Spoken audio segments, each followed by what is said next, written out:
मानवता का क्या नुकसान है इससे? अगर भगवान किसी को माफ करके अपनी शरण में लेने के बाद उसको सेंटली कंसिडर करते हैं अपने लिए, इससे मानवता का क्या नुकसान है? अपने लिए नहीं है, ना ही इसकी एक्सप्लेनेशन में है, कहीं पर भी नहीं है। ही इज टू बी लिखा हुआ है भाई।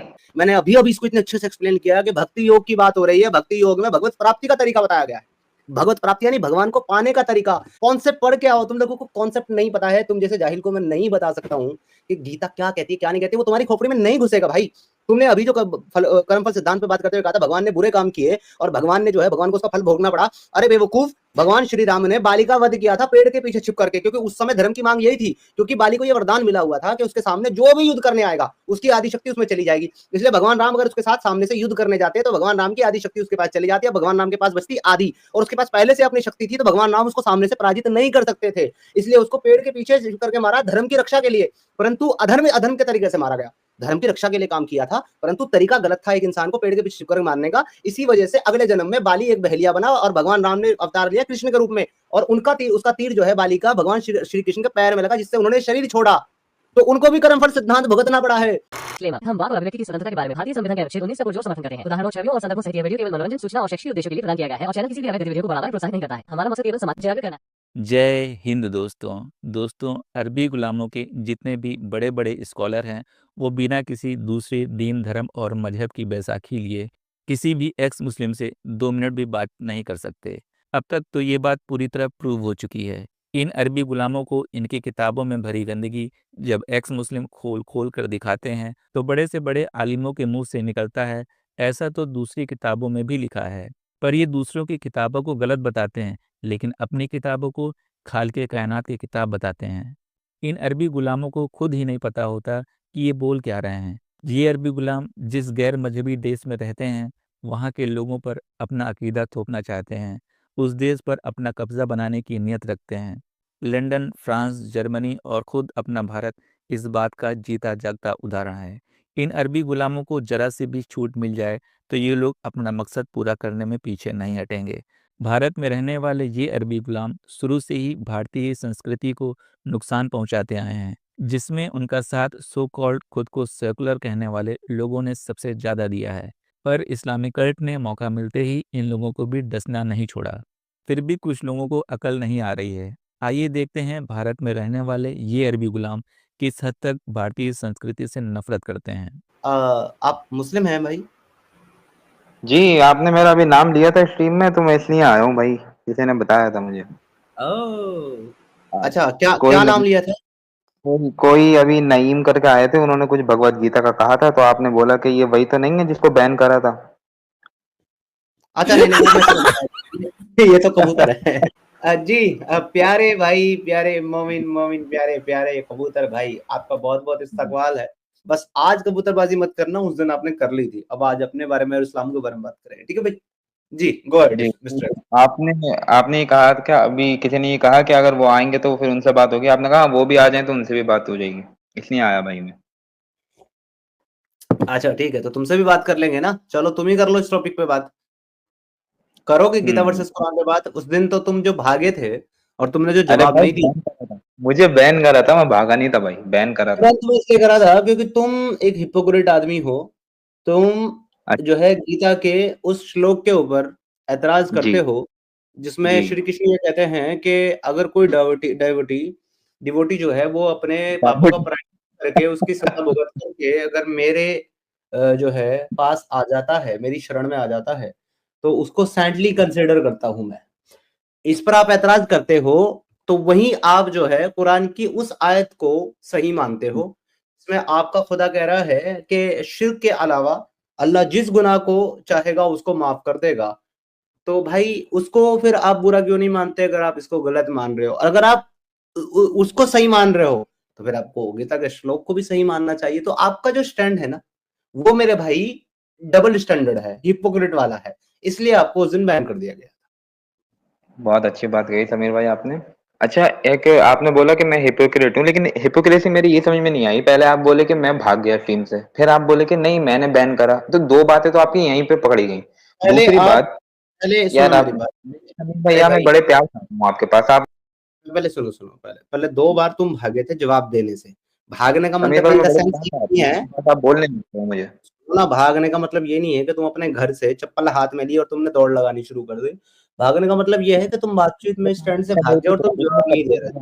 एनीवे चलो रोना आर करने आए हो तो बैक स्टेज कर देता हूँ, वहां बैठ करके जितना चीखना चिल्ला करके रोना रो लो। अगर बात करने आए हो तो कम टू द पॉइंट और मुझे ये बताओ कि क्या तुम सिंगल हैंडेडली अकेले सिर्फ इस्लाम के दम पर इस्लाम को अच्छा और सच्चा साबित कर सकते हो? आपने मुझे भगवत गीता पे चैलेंज करा है, तो अब आप भाग क्यों रहे हो उस टॉपिक से? मैं आऊंगा, ये गीता पे पूरी भी पब्लिक आऊंगा देख मैं। रही अगर है, अगर पूरी पब्लिक अगर देख आप रही है ये कह आपको। दें, हाँ ठीक है, तो फिर आप एक काम करें, फिर आप ये कह दें कि मैं सिंगल हैंडेडली सिर्फ अकेले इस्लाम पे बात करके इस्लाम को अच्छा और सच्चा साबित नहीं कर सकता, फिर मैं आपके साथ जिस टॉपिक पे गए बात करने तैयार हूँ। मेरे भाई, आपने चैलेंज ही भगवत गीता वर्सेस कुरान पे करा है, तो आप इस चीज पे मुझे दबा क्यों रहे हो भाई?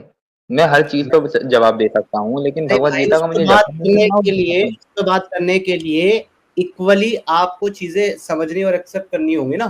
तो वहां तो आप दोगलापन दिखाते हो, तो आपके साथ बात कैसे हो सकती है उस टॉपिक पे जब अच्छा आप चलिए, दोगलापन। मैं एक बात ये पूछता हूँ आपसे, मैं कुरान की आयत को सही मानता हूँ, आप उस भगवत गीता के श्लोक को सही मानते हो, गलत मानते हो? सही मानता हूँ। सही मानते हैं। तो फिर जब मैंने आपसे सवाल करा था कि अगर कोई रेपिस्ट अगर रेप करे फिर कृष्ण की भक्ति में चला जाए, तो आप उसको वो मानेंगे सेंट? लेकिन मेरे भाई वहां पर अगर वो जवाब जाएगा दे ना और सकते हैं आप। सेंट माना जाएगा, जवाब दे रहा हूँ, अब बीच में मत बोलना, ठीक है?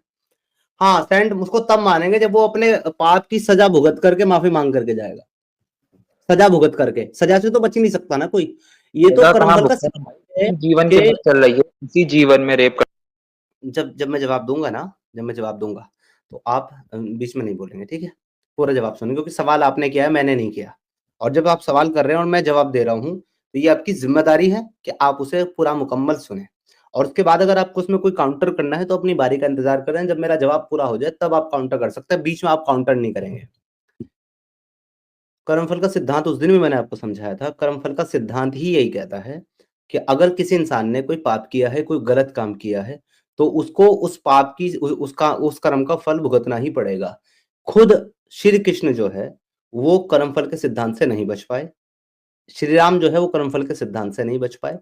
कोई भी दुनिया की ऐसी एंटिटी जो दुनिया में आई है और दुनिया में जो रही है, उसने दुनिया में जो कर्म किए हैं, उसने कर्मों का फल भुगता है, चाहे वो अच्छा था या वो बुरा था। तो यहाँ पर भगवान श्री कृष्ण जो जिसको सेंटली कंसिडर करने की बात कर रहे हैं अपने लिए, तुम्हारे लिए नहीं, वो तुमको नहीं कह रहे तुम सेंटली कंसिडर करो उसको। उसको भगवान श्री कृष्ण अपने लिए कह रहे हैं कि यदि कोई आदमी कोई पाप होता करता है या पापी होता है और वो उसके बाद में प्रायश्चित करके और अपने पापों का फल भुगतने के बाद यदि वो मेरी शरण में आ जाता है, तो मैं उसको उसके उस पाप की वजह से जो उसने किया था और जिसका उसने प्रायश्चित कर लिया, फल भोग लिया, उसकी वजह से उसको ठुकराता नहीं हूं। ये नहीं कहता कि मैं तुझको नहीं अपनाऊंगा क्योंकि तूने पाप किया था, बल्कि उसको भगवान श्री कृष्ण अपना लेते हैं, उसको सेंटली कंसीडर करते हैं, क्योंकि उसने अपने पापों का फल भुगत करके प्रायश्चित कर लिया है। लेकिन आपकी कुरान के अंदर जो आयत है ना, आपका अल्लाह कोई भी किसी भी तरह की सजा देने की बात नहीं कर रहा है उन लोगों को जिन्होंने बुरा काम किया है। द रीजन इज, आपका अल्लाह कहता है कि जिसको भी जो भी जजा और सजा मिलेगी वो आखिरत में मिलेगी, यहाँ दुनिया में नहीं। दुनिया में तो सबकी रस्सी छोड़ी हुई है उसने, दुनिया में तो सिर्फ अमल करने की जगह है। इन अमालों का जो फल मिलेगा वो आखिरत में मिलेगा। मगर मेरे भाई, आपका खुदा ये कह रहा है कि वो दुनिया में किए हुए किसी भी पाप, किसी भी बुरे काम की सजा उस इंसान को अगर चाहेगा तो नहीं देगा और चाहेगा तो माफ कर देगा, जो शिर्क नहीं करेगा। लेकिन शिर्क ऐसा ऐसा एक गुनाह है जिसकी सजा उसको मिलेगी ही मिलेगी, और चाहे वो दुनिया में कितने अच्छे काम कर ले, उसको फिर भी जो है गुनाहगार कंसिडर करेगा आपका अल्लाह और जहन्नम में डाल देगा। इसके अलावा जितने भी वो गुनाह करेगा, जितने भी वो गुनाह करेगा, सबको आपका खुदा माफ कर देगा। So this is difference between Gita shloka and Quran verse. Hope you understand the answer. अब आप अनम्यूट करके अगर कोई काउंटर करना है तो अच्छे वे में कर सकते आपने ये बोला कि अगर अल्लाह चाहे तो माफ कर सकता है और नहीं चाहे तो नहीं कर सकता है। इस्लाम का जो एक है कि वो ये है कि अगर कोई इंसान शिर्क के अलावा अगर वो मुसलमान है और कोई भी जुर्म करता है तो उसको सजा तो मिलेगी बराबर, लेकिन सजा मिलने के बाद फिर जन्नत मिलेगी। और फिर अगर जिस मैंने अपना अकीदा पूरा वादा कर दिया है, लेकिन जिस तरह से भगवत गीता की बात चल रही थी, इसमें कहीं नहीं लिखा है कि वो जो है पहले माफी मांगेगा फिर उसको ये होगा। इसमें साफ साफ ये लिखा है कि अगर कोई एबोनिमल एक्शन बड़ा से बड़ा जुर्म भी करता है and if he engage in devotional service, और फिर वो डिवोशनल सर्विस में आ जाता है, यहाँ तो कहीं लिखा ही नहीं है ना कि वो माफी मांग लेता है या कुछ भी। He is to be considered saintly because he is properly situated in his determination. अब दूसरी बात पे आते हैं, इसी में लिखा हुआ है चैप्टर दूसरी बात 18 एक ही बात कंप्लीट वर्स करो नंबर। पहले, एक ही बात श्लोक ही बता रहा हूँ ना, मैं एक श्लोक ही एक बता बात रहा हूँ ना। तो दो एक सुनो, अगर दो बात एक साथ कर दोगे तो ना तो मुझे समझ में आएगा ना तुम्हें मैं आंसर कर पाऊंगा। एक एक बात अभी तो चलिए आपने चलिए चलिए। यहाँ पर के यहाँ पर कहीं नहीं लिखा हुआ है ऐसा। मेरे भाई भगवत गीता के चैप्टर 9 की वर्स नंबर 30 पे बात कर रहे हो ना आप गीता से, जी उसकी एक्सप्लेनेशन में वही लिखा हुआ है ये सब जो मैं आपको बताया है ना।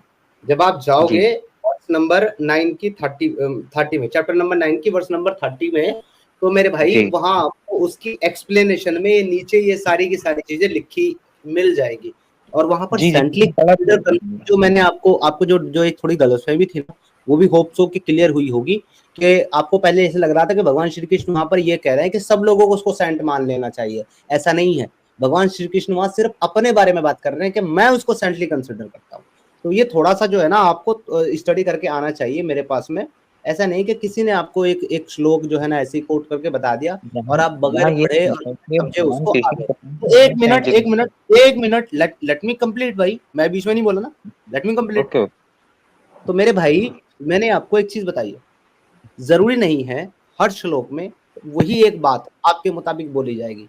जब एक उसूल पहले सेट कर दिया गया है, कोई रूल्स रेगुलेशन किसी चीज के सेट कर दिए गए हैं, अब पूरा का पूरा सेटअप उसी पर चलेगा। और सबसे मेन इंपॉर्टेंट उसूल ये है गीता का कि मेरे भाई वहां पर ये मैसेज दिया गया आपको, कर्म फल सिद्धांत है। और कर्मफल सिद्धांत को पूरा करने के लिए केवल एक जीवन नहीं, बल्कि अगर अनंत जीवन की भी आवश्यकता पड़ती है तो वो भी इंसान लेता है। भले ही अलग अलग योनि में जाए, जितनी भी अलग अलग योनि है सब में वो जाएगा, अपने कर्मों के अनुसार उनका फल भुगतेगा। उसको उसके कर्मों का फल एक जीवन में भी मिल सकता है, अनेक जीवन में भी मिल सकता है। कर्मफल सिद्धांत को अप्लाई करने के लिए, लागू करने के लिए उसका बार बार जन्मना बहुत इंपॉर्टेंट है।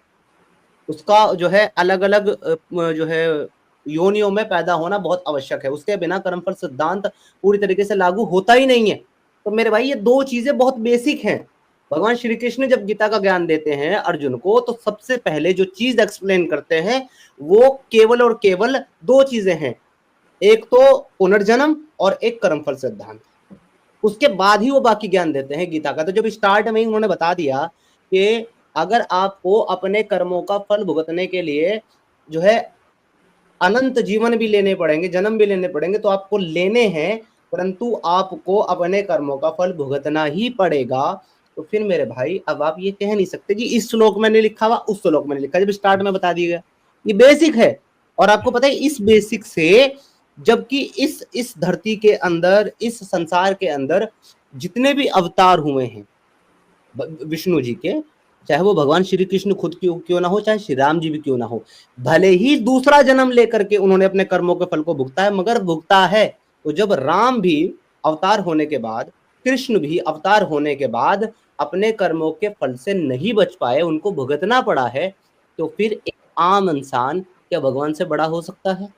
नहीं हो सकता। तो उसको सेंटली कंसिडर करने के लिए उसको भी अपने कर्मों का फल भुगतना पड़ेगा, बचा ही नहीं जा सकता। हम ये मानते हैं कि कोई भी हो, XYZ कोई भी हो, जिसने जो कर्म किया है, चाहे अच्छा चाहे बुरा, उसको कभी भी उससे छुटकारा मिल ही नहीं सकता कि वो उसकी सजा, उसका जजा या उसका फल या उसकी अच्छाई भुगते बिना वो छुटकारा पा ही नहीं सकता। दिस इज बेसिक ऑफ सनातन धर्म एंड गीता मेरे भाई। पहले आपको ये कॉन्सेप्ट समझना चाहिए।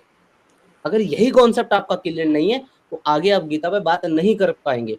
सबसे पहले आप जाकर के पहला चैप्टर पढ़िए। अच्छा मेरे सिद्धार्थ भाई, देखिए 2 दिनों से तो एक ही जगह पे पड़ेगा, अच्छा आपको कर्म योग पढ़ना पड़ेगा, आपको भक्ति योग पढ़ना पड़ेगा। इन तीनों को जब आप पढ़ लेंगे, फिर उसके बाद आप बाकी के जितने भी चैप्टर हैं गीता के 15 के 15, इन 3 से अलग 18 के 18 चैप्टरों को समझ पाएंगे। ये बेसिक है मेरे भाई। तो बेसिक आपको पता नहीं चले आप गीता पे बात करने। जी अच्छा अच्छा मित्तल भाई। सिद्धार्थ भाई, अच्छा एक्चुअली बीच में आपका थोड़ा वॉइस डाउन हुआ था, इसलिए मैं सोचा कि कंप्लीट हो गया, सॉरी। एक्चुअली देखिए 2 दिन से बात एक ही लूप में फंसा हुआ है, ठीक है, मिस्टर एक्स और सिद्धार्थ भाई। आप दोनों को, सिद्धार्थ भाई को आपको तो पता है, मिस्टर एक्स आपको नहीं पता होगा कि मैं एक एथिस्ट हूँ। देखिए मेरा गीता पे भी बिलीव नहीं है और कुरान पे भी नहीं है, तो इस अकॉर्डिंग में मैं मिस्टर एक्स से पहले एक सवाल पूछूंगा सिद्धार्थ भाई, उसके बाद सिमिलर सा सवाल आपसे पूछूंगा।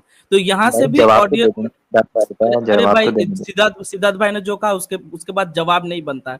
अगर अच्छे से सुनते तो वो कोई क्वेश्चन उन्होंने पूछा ही नहीं, उन्होंने कोई क्वेश्चन अरे पूछा ही नहीं, तो जवाब दो, क्वेश्चन उन्होंने मैं पूछने उन्होंने वाला हूँ। उन्होंने अपनी बात रखी है, मुझे अपनी बात, तो उन्होंने कहा कि लेट मी कंप्लीट फिर बोलो, तो भाई उन्होंने ही ठीक तो कहा ना ठीक है, मुझे। बोल लो। हाँ ठीक है, ठीक है, आप कंप्लीट एक करो। काम करो, आप एक काम करो, 1 मिनट चामित्तो भाई को बोलने दो, उसके बाद आप बोल लेना। हाँ जी नहीं नहीं, चामित्तो पहले पहले ये कंप्लीट करने दीजिए, फिर बाद में बोलेगा बोलो कि भाई, नहीं बोलो बोलने नहीं बोलो दिया। भाई, बोलो बोलो भाई बोलो। ठीक ठीक है भाई, बीच में मत बोलना आप, ठीक है भाई। हाँ, आपने ये बोला, आपने ये कहा कि श्री राम ने भी अपने जो कर्म का जो फल है वो भोगा है यहाँ पर, और श्री कृष्ण ने भी भोगा है, चाहे उनको दूसरा जन्म ही क्यों न लेना पड़े। तो जब उन्होंने किसी का कर्म का फल भोगा है, मतलब उन्होंने पहले कोई गलत कर्म करा है। अगर कोई भगवान धरती पे आने के बाद गलत कर्म कर रहा है, फिर उसकी सजा भी दुनिया में भोग रहा है, तो वो भगवान कैसा हुआ। दूसरी बात ये है, आपने कहा कि पहले मैं ये पढ़ूं वो पढ़ूं, इस श्लोक में मैंने साफ साफ लिखा मैंने कब है। कहा, मैंने कब अरे कहा यार, कि गलत कर्म किया है? का बात कंप्लीट, मेरे मैंने भाई मैंने बात मैंने कंप्लीट, मैंने नहीं, पहले जो तुमने मुझ पे इल्जाम लगाया है, ये कह मेरे करके कि भाई तुमने कहा, देखो देखो यार, मुझे, तुम अपनी जितनी बकवास करनी है तुम अपनी सारी बकवास करो, मैं तुम्हें नहीं रोकूंगा भाई बीच में। सब देख रहे हैं लेकिन यार, यार बात तो यार, 1 मिनट यार, तुमको तमीज सिखा रहा हूँ, सुन लो पहले। जो बकना है वो बको। लेकिन अगर तुम ये कहोगे कि तुमने कहा, और ये कह करके फिर तुम कोई झूठ बोलोगे, तो मैं तुम्हें रोकूंगा। क्योंकि अगर मैंने वो नहीं कहा होगा, तो फिर मैं तुम्हें कहूंगा कि मैंने ये नहीं कहा है। मैंने वहां पर सिर्फ अच्छे कर्म की बात नहीं की या बुरे कर्म की बात नहीं की, मैंने दोनों की बात करी।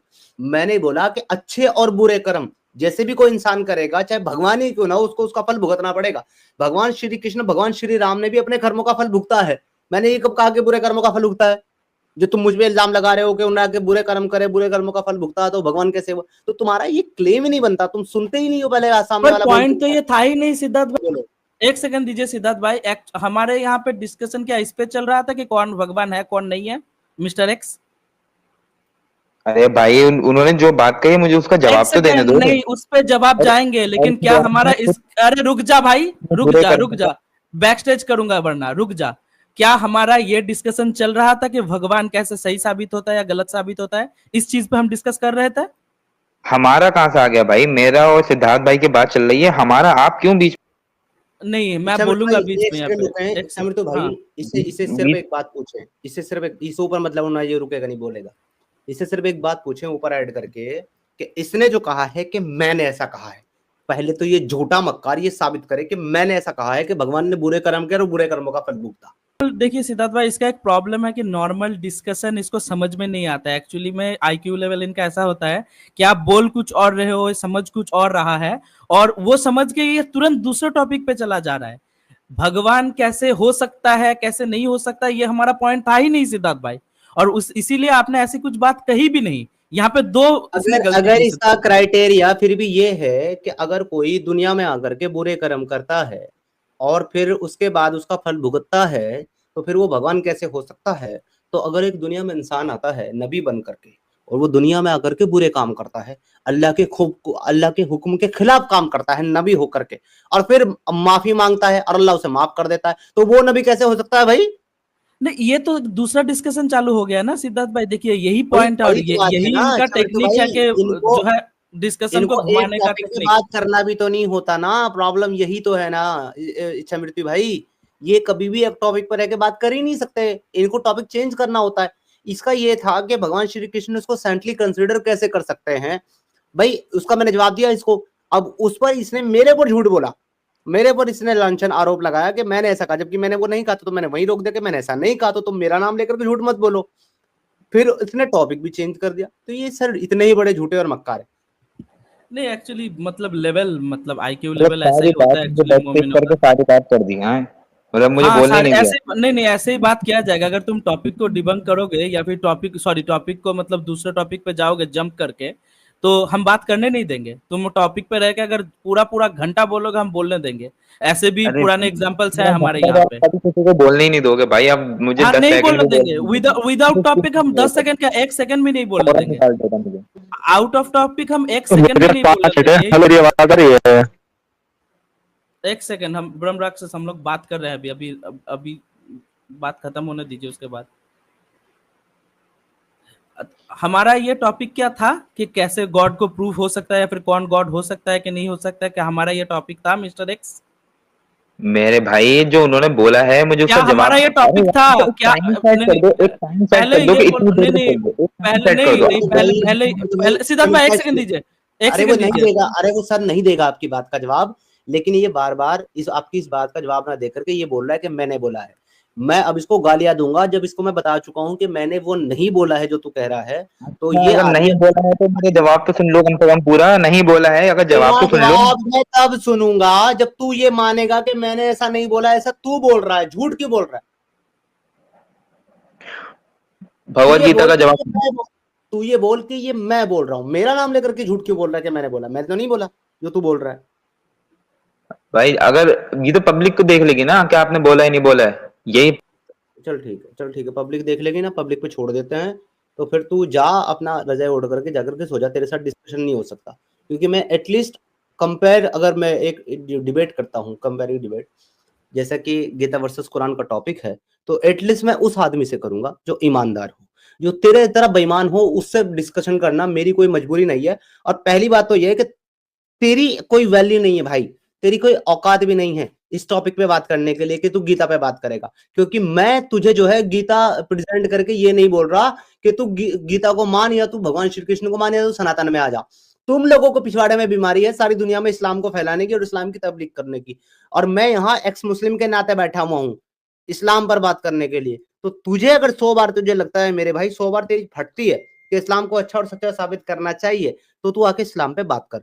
मैं तो जरूरी नहीं समझता कि तेरे जैसे आदमी से मैं गीता पे बात करूं, क्योंकि गीता मेरे भाई तेरे को समझ में नहीं आएगी, ना तुझे कर्मफल समझ में आएगा, ना तुझे सिद्धांत समझ में आएगा, तुझे कुछ नहीं समझ में आने वाला। उसे समझने के लिए एक तो ब्रेन चाहिए, एक आपको लॉजिक चाहिए, एक आपके पास ओपन ओपन एक माइंडसेट होना चाहिए। एक ज़हनी गुलाम कभी भी गीता को नहीं समझ सकता।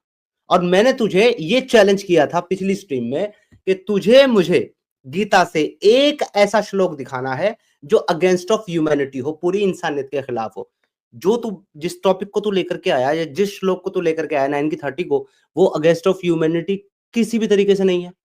मैंने तो तुझसे मानवता की बात की थी, और अभी अभी वो चैलेंज एक्सेप्ट किया था मैंने जिस आदमी का, अब तू उस पर आएगा। तो वहां भी मैंने ये बोला था कि गीता वर्सेस कुरान, हर मुसलमान से बात करने के लिए तैयार हूं। टॉपिक रहेगा humanity in Gita and Quran. तो तू ह्यूमैनिटी पे बात करना मेरे भाई, तुझे ह्यूमैनिटी साबित करनी है कुरान से, और तुझे ह्यूमैनिटी के खिलाफ बात करनी साबित करना है गीता से। मैं ह्यूमैनिटी साबित करूंगा गीता से, एक नहीं, दो और नहीं, ह्यूमैनिटी के खिलाफ कई बात श्लोक साबित दिखा करूंगा सकता हूँ कुरान कि से। शर्म भाई, समीर भाई मेरे को देख लिए तो चाहिए होगा के साथ क्या? आपकी आपकी जो आवाज है ना ब्रह्म राक्षस भाई, वो थोड़ी सी डिस्टर्ब हो रही है। आप थोड़ा सा देखें, अपना माइक चेक करें।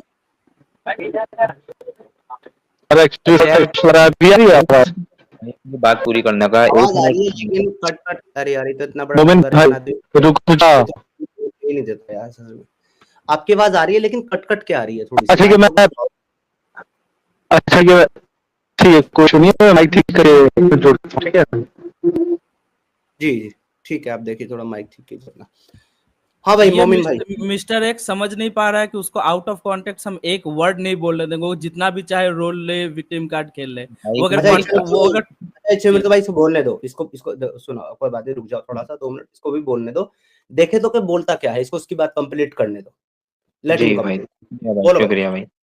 जी 9 की 30 में जहां आपने कहा कि इसकी एक्सप्लेनेशन में लिखा है, इसकी मैं बताता हूँ, एक्सप्लेनेशन में लिखा है therefore a person who is situated in Krishna consciousness and is engaged with determination in the process of chanting Hare Krishna Hare Hare, ये पूरा लिखा हुआ है हरे हरे नीचे तक, and be considered to be in the transcendental position even if by chance or accident he is found to have fallen.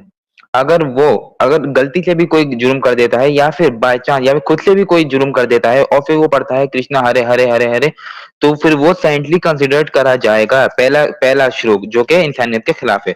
दूसरा श्लोक, O son of Pritha, those who take shelter in आओ मी, चांट आओ एक minute एक minute hold hold hold hold hold hold hold hold. ये जो भी दावा किया रोक है कि वो इंसानियत के खिलाफ कंसिडर किया जाएगा, किस क्राइटेरिया पर? दिया मुझे। अगर किसी ने, अरे तो सवाल पूछूंगा ना तेरे से भाई, जब तू क्लेम करेगा अरे तो सर सवाल तो आपको पूछूंगा ना। ना जब मेरी बात कंप्लीट। डंगर है अरे तू भाई एकदम। एक कॉन्टेक्स्ट खत्म किया तो उस पे सवाल होगा ना, तो फिर दूसरे दावा पे तब ना तू जाएगा भाई। क्या दिमागी अपंग है भाई सिद्धार्थ भाई। अरे ये नहीं समझेंगे यार इच्छा मृत्यु भाई, इनके साथ जो है ना, असल में हमारी कोई मजबूरी नहीं है ऐसे गधों के साथ बात करना, लेकिन इन लोगों को शर्म भी तो नहीं है ना, इनको कोई चीज आप बता दो समझा दो तो इनको शर्म भी नहीं आती, सुनते नहीं है, रुकते नहीं है, समझते नहीं है। एक दावा करेंगे उस पर बात नहीं करनी। अभी देखो क्या बोला, अभी बोला कि जी उसको सेंटली कंसिडर क्यों किया जाएगा। भाई मेरे वो सेंटली कंसिडर किया जाएगा नहीं किया जाएगा, that is very different kind of thing. अभी लास्ट में जो तुमने बोला कि वो अगेंस्ट ऑफ ह्यूमैनिटी है, मैंने बस इतना सवाल किया रोक करके, किस क्राइटेरिया पर वो अगेंस्ट ऑफ ह्यूमैनिटी है? अगर एक आदमी पाप करता है, पाप करने के बाद प्रायश्चित करता है और भगवान की शरण में चला जाता है, जिस जिस पहली बात हो तुम ये समझो कि तुम जिस 90-30 को कोट कर रहे हो वो भक्ति योग में आता है, और भक्ति योग में जो तरीका बताया है भगवान श्री कृष्ण ने भगवान को पाने का, वो केवल नाम जप है, वो केवल उनकी भक्ति में डूब जाना है। यानी कि कोई इंसान बैठ करके भगवान को याद करे, नाम जप करे, तपस्या करे, इस तरह के जो काम है वो भक्ति योग में आते हैं। कर्म योग एक अलग चीज है, सांख्य योग एक अलग चीज है, फिर डिफरेंट डिफरेंट काइंड के योग हैं, डिफरेंट डिफरेंट काइंड के वे ऑफ प्रैक्टिस हैं जिनसे आप भगवान को पा सकते हो, भगवत प्राप्ति कर सकते हो।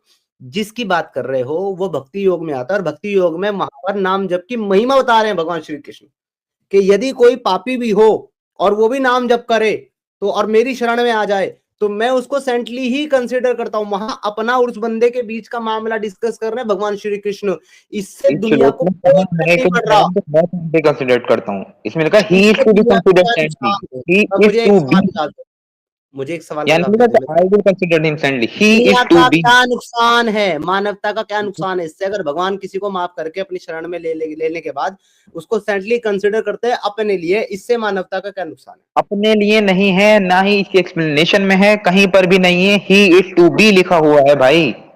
पब्लिक हाँ का ही फॉर मत whom? काटो, फॉर सही चीज whom? पर बात करो। ये इतना बड़ा गधा है भाई, इतना बड़ा गधा है। मैंने अभी अभी इसको इतने अच्छे से एक्सप्लेन किया कि भक्ति योग की बात हो रही है, भक्ति योग में भगवत प्राप्ति का तरीका बताया गया है।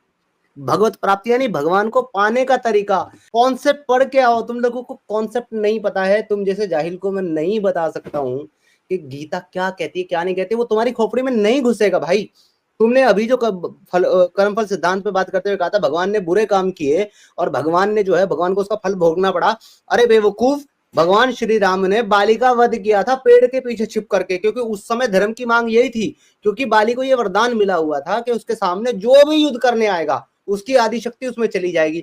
इसलिए भगवान राम अगर उसके साथ सामने से युद्ध करने जाते हैं तो भगवान राम की आदि शक्ति उसके पास चली जाती है। अब भगवान राम के पास बचती आदि, और उसके पास पहले से अपनी शक्ति थी तो भगवान राम उसको सामने से पराजित नहीं कर सकते थे, इसलिए उसको पेड़ के पीछे करके मारा धर्म की रक्षा के लिए।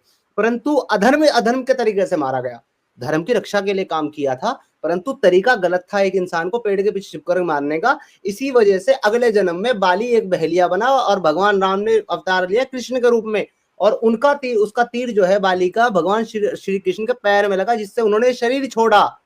तो उनको भी कर्मफल सिद्धांत भुगतना पड़ा है, हालांकि वो जब तक चाहते जब तक इस संसार में रहते, जब चाहते इस संसार से चले जाते, क्योंकि मेरे भाई वो अवतार हैं, वो अपनी इच्छा से आते हैं अपनी इच्छा से जाते हैं।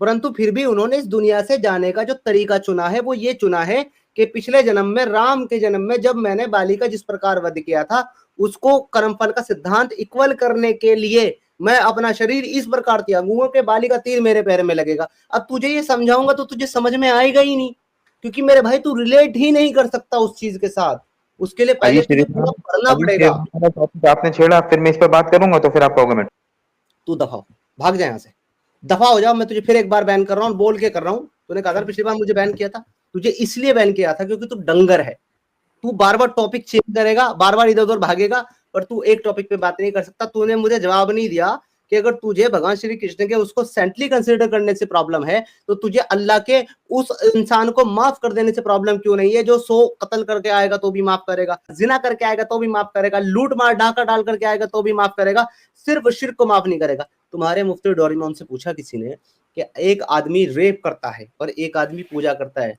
कौन बड़ा गुनाहगार है? तुम्हारे डोरेमोन ने कहा वो शिर्क करने वाला, पूजा करने वाला बड़ा गुनाहगार है, रेप का गुनाह तो खुदा माफ कर देगा। अब बेवकूफ, तुम ऐसी आइडियोलॉजी को लेकर के कंपेयर करने आते हो गीता के साथ, तुम्हारी औकात ही नहीं है टिकने की। भगोड़ा आज तक अपने बिल से नहीं निकला, तुम जैसे कबूतरों को छोड़ रखा है उसने हलाला करके, ना जाए जो ला दे। तुम फड़फड़ाते फिरते हो, हमारे अब्बा के बारे में क्यों बोलते हो?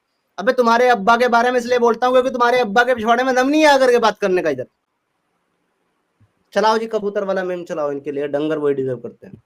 चलाता हूँ सिद्धार्थ भाई, पर एक्चुअली में मेरा जो क्वेश्चन होता, अगर ये सही से बात करता, यहाँ से भी जो है एक्चुअली ह्यूमैनिटी व्यूअर्स को पता लगता, फिर भी मैं एक बार बता दूं कि मैं एक्चुअली इससे सवाल पूछने वाला था यही कि एक बंदा अपनी सारी जिंदगी सपोज रेप करता है, चोरी करता है, डकैती करता है, इसके साथ साथ वो अल्लाह पे भी बिलीव करता है, किसी और शिर्क नहीं करता। दूसरा एक पर्सन जो है जिंदगी में कोई भी बुरा काम नहीं किया, लोगों का मदद किया, पर वो जो है दूसरे किसी मतलब मूर्ति को पूजा करता था वैसे, और कोई गलत काम उसने जिंदगी में नहीं किया, बस वो दूसरे मजहब को मानता था। इस्लाम के नजर में वो गलत काम है, लेकिन वो अपना पर्सनल बिलीफ कुछ कर ही सकता है। तो अल्लाह के पास इन दोनों में से अल्लाह के मतलब पास ज्यादा घिनौना कौन है और ज्यादा प्यारा कौन है, और अल्टीमेटली जहन्नम में कौन रहेगा, और सजा भुगतने के बाद अल्टीमेटली जन्नत पे कौन जाएगा? ये एक सवाल सिद्धार्थ भाई मैं इससे भी पूछता और आपसे भी पूछता, आपका तो आंसर मुझे पता है ही, इसका भी आंसर मुझे पता है। तो ये लोग आते हैं सिद्धार्थ भाई ह्यूमैनिटी पे बात करने के लिए। सिद्धार्थ भाई अच्छा मृत्यु भाई, अगर 5 सेकंड मिले तो आंसर मैं दूं कुछ और बात पे, अगर आप कहो तो। दे दो भाई हाँ जी, डाकू वाल्मीकि मरा करके सत्य को प्राप्त हो गया, यानी कि आप इस श्लोक का सीधा सीधा मतलब है कि वो साधु कहलाएगा। वेरी सिंपल कॉन्सेप्ट है, इसे नहीं समझ आएगी ये बात। नहीं, इतना दूर जाना ही नहीं है, बहुत सिंपल करना है चीज को कि एक बंदा अपने पूरे जिंदगी में बहुत सारे जो है जितने बड़े बड़े मेजर क्राइम्स है सब किए, पर इसके साथ वो अल्लाह को भी मानता था, और दूसरा बंदा कोई क्राइम नहीं किया, बस एक दूसरा आइडल वर्शिपर था। तो दोनों में से अल्टीमेटली जहन्नम में अल्लाह किसको भेजेगा? तो भाई जो क्या सीधी कहते बात है। हैं अल्लाह को नहीं मानेगा वो जहन्नुमी है, बस, और अकॉर्डिंग टू इससे तो कुरान। ऐसे बात करना तो बेकार ही है, लेकिन वो जितने भी उसके बड़े बड़े गुनाह है, अल्लाह चाहे तो उनको भी माफ करके डायरेक्ट जन्नत भेज सकता है उसके एक छोटे से ये काम के वजह से। जी सिद्धार्थ भाई, मतलब ये हिपोक्रेट्स और दोगले झूठे लोगों के साथ कोई डिस्कशन नहीं हो सकता एक्चुअली में। इनकी हिपोक्रेसी पे या इनके दोगलेपन पे आप शिकायत नहीं कर सकते, ना उंगली उठा सकते हैं। रीजन ये है कि इनका खुदा खुद इतना बड़ा दोगला है कि उसने ये जो कायनात बनाई है इनके अकीदे के मुताबिक, और उसके जो क्राइटेरिया उन्होंने सेट किए हैं या उसके जो तरीकाकार उसने सेट किए हैं, वो उनको भी जब चाहता है अपने लिए और अपने नबियों के लिए तब्दील कर देता है, बदल देता है। लेकिन मेरे भाई, जिससे कंपेयर करते हैं सनातन संस्कृति से या गीता से, वहां पर एक चीज बहुत क्लियर है कि अगर क्रिएटर भी इस धरती पर, इस धरा पर और इस नेचर में आएगा तो उसको भी इस नेचर के रूल्स फॉलो करने पड़ेंगे। क्रिएटर होने के बावजूद भी वो इस प्रकृति के नियमों को नहीं तोड़ सकता है, इसी में बंद करके रहना पड़ेगा। इसी में वो पैदा होगा, इसी में वो जिएगा और इसी में वो मर जाएगा। हर एक नहीं, चीज और उसके साथ कॉन्सेप्ट भी तो मतलब सिंपल है ना, इसको ये कॉन्सेप्ट भी नहीं पता कि जो अवतार लेके आते हैं। हालांकि देखिए मुझे इस चीज पे मतलब बिलीव ना हो सकता है, लेकिन देखिए अगर लॉजिक के हिसाब से चले सिद्धार्थ भाई, तो जो बोलता है कि अगर कोई जो है मतलब अवतार लेके आते हैं दुनिया में, तो वो तो कभी अपने आप को गॉड दावा भी नहीं करते, वो तो एज ए ह्यूमन फॉर्म में ही आते हैं ना, मुझे जहां तक पता है सिद्धार्थ भाई। भगवान श्री राम को अवतार माना जाता है और उनके बारे में ये बात प्रचलित है कि उन्होंने अपने पूरी जिंदगी में एक भी ऐसा काम खुद नहीं किया है जो एक आम इंसान नहीं कर सकता। क्यों? जब कोई ईश्वर है और वो धरती पर आया है तो उसकी शक्तियां तो लिमिटेड नहीं है ना, वो तो कुछ भी कर सकता है, लेकिन फिर भी वो अपने कर्तव्य और प्रकृति के नियमों में बंधकर अपना जीवन व्यतीत करके गए हैं। रीजन ये है कि जिस मकसद के लिए आए थे वो मकसद पूरा इसी तरीके से हो सकता था। मकसद था कि इंसानों को ये बताना कि एक इंसान अपनी जिंदगी कैसे जी सकता है। अगर समुद्र के किनारे खड़े होकर के एक तीर चला करके समुद्र को सुखा करके चले जाते उसके पार, तो लोग कहते वो तो भगवान थे, समुद्र सुखाकर चले गए, मैं थोड़े भगवान हूं, मैं थोड़े सुखा दूंगा। तो उसको बताया है करके, समुद्र के किनारे खड़े होकर के विनती की है भगवान होने के बाद भी, और 3 दिन तक इंतजार किया है कि जवाब मिले। तो मेरे भाई ये जो छोटी-छोटी सी चीजें हैं ना, ये छोटे-छोटे से जो इंसिडेंट है, ये आपको कुछ ना कुछ सिखाते हैं। लेकिन रसूल अल्लाह को देखो साहब आप, 30 मर्दों की ताकत, वो भी कौन सी? सेक्स वाली। मर्दानी की कोई ताकत नहीं, सुपर सामने के 2 दांत पावर। तुड़वा लिए। फिर रसूल अल्लाह को देखो आप, बैठकर खोते पर, और जन्नत का सफर और अल्लाह के अर्श का सफर, कहाँ? वहां स्पेस में, जहां ना तो हवा होती है और हवा के बगैर पंखों से उड़ रहा है वहां पर खोता, बगैर हवा के उड़ रहा है पंखों से खोता। देखो आप प्रकृति के नियम कैसे कैसे उड़ाए जाते हैं, धज्जियां उनकी कैसे उड़ाई जाती है जी। ओ भाई उसको मौजूदा दजला भी और बोला फरात जाता की है। जो नदियां हैं, सुने ना, दजला फरात की जो नदियां हैं वो डायरेक्ट जन्नत से निकलती हैं। ऐसी ऐसी बातें यार। विमन जो है वो शैतान की शेप में आती है, काला कुत्ता शैतान है, मार डालो, ऊंट शैतान है, उनके रहने की जगह शैतान है। इतनी लॉजिकल बातें, इतनी नफरत, ये इनकी आइडियोलॉजी है। और कंपेयर किससे करने आ रहे हैं? कंपेयर करते हैं ये लोग योगेश्वर श्री कृष्ण से और राजा राम से। अबे उनके पैरों के धूल के बराबर नहीं है तुम्हारा नबी, पैरों के धूल के बराबर नहीं है, पैरों की धूल ज्यादा अच्छी है। इस वजह से नहीं कि वो मेरे बिलीव का हिस्सा है और ये तुम्हारे बिलीव का हिस्सा है, इस वजह से कि तुम्हारे मोमो के जो एक्ट हैं, उसकी जो हरकतें हैं, और हमारे योगेश्वर श्री कृष्ण का जो उपदेश है, आदेश है, और राम के जो जीवन चरित्र है, उसके सामने पैरों के धूल के बराबर भी नहीं है तुम्हारा मोहम्मद, टिकता ही नहीं है भाई। तुम किससे कंपेयर करने आ रहे हो? और तुम्हारी कुरान जैसी घटिया किताब है, हमारे यहाँ कू जो है वो उस चीज में लगाया जाता है जिसको हम बुरा मानते हैं, कुरीति, या फिर जो है ना कुरूप, कू जिसमें लगेगा मेरे भाई वो बुरी चीज है, बुरा मानते हैं उसको। तुम्हारी कुरान में शुरू में ही कू लगा हुआ है। तो देखा दोस्तों, यही है असली इस्लाम। आपने अभी तक हमारे चैनल को सब्सक्राइब नहीं किया है तो प्लीज़ कर लें, साथ में बेल बटन भी दबा दें जिससे हमारी आने वाली वीडियो लगातार आप तक पहुंचती रहे। हम आगे भी इसी तरह इस्लामिक कल्ट को आपके सामने पेश करते रहेंगे। वीडियो अच्छा लगा हो तो लाइक, शेयर और कमेंट जरूर करें। इस्लामिक कल्ट से बचें, अपना ख्याल रखें। जय हिंद, वंदे मातरम।